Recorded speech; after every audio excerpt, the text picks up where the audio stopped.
When I started doing antibiotic studies in the 80s and 90s, you could get a group of patients in your intensive care unit, and if you were looking at a new concept and you had good results, you could publish what we call a single center study.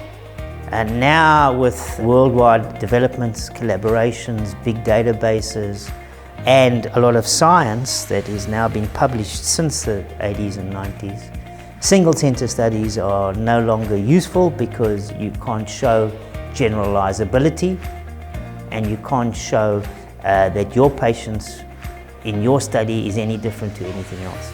So the way to improve research and to improve science is to collaborate with other centers. There's one study we did in 68 intensive care units in Europe, and another study in 42 intensive care units, I think in 7 countries.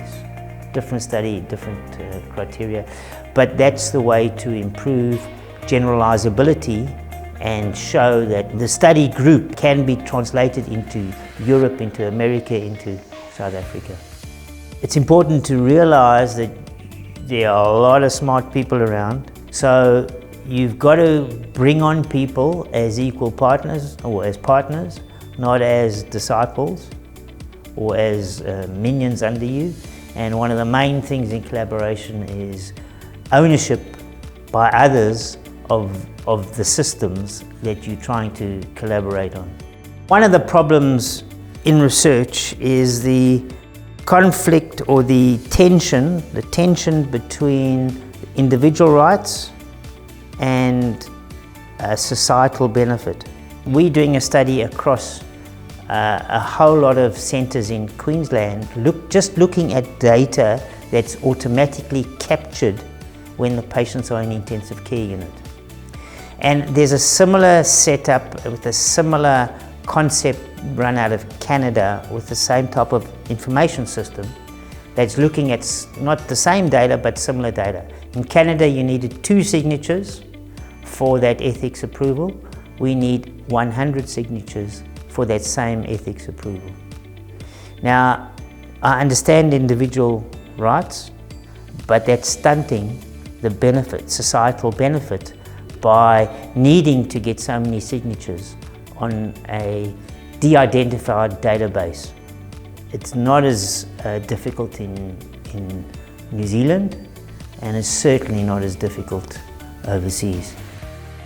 BDHP is a vehicle that will connect various institutions across southeast Queensland. And to me, again, that's attractive because of the collaboration, because of the need to talk to other players within the system and to get over some of the bureaucracy of the hierarchical system that medicine has developed.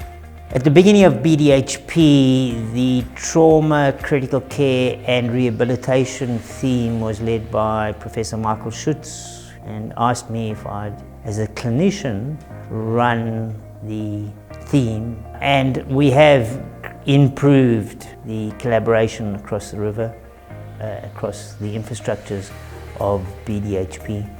And more recently, as I'm decreasing my commitment to intensive care, I'm increasing my commitment to trauma research. And trauma research hasn't allowed the development of research ideas as well as other systems, largely because of the emergency and the systems of trauma.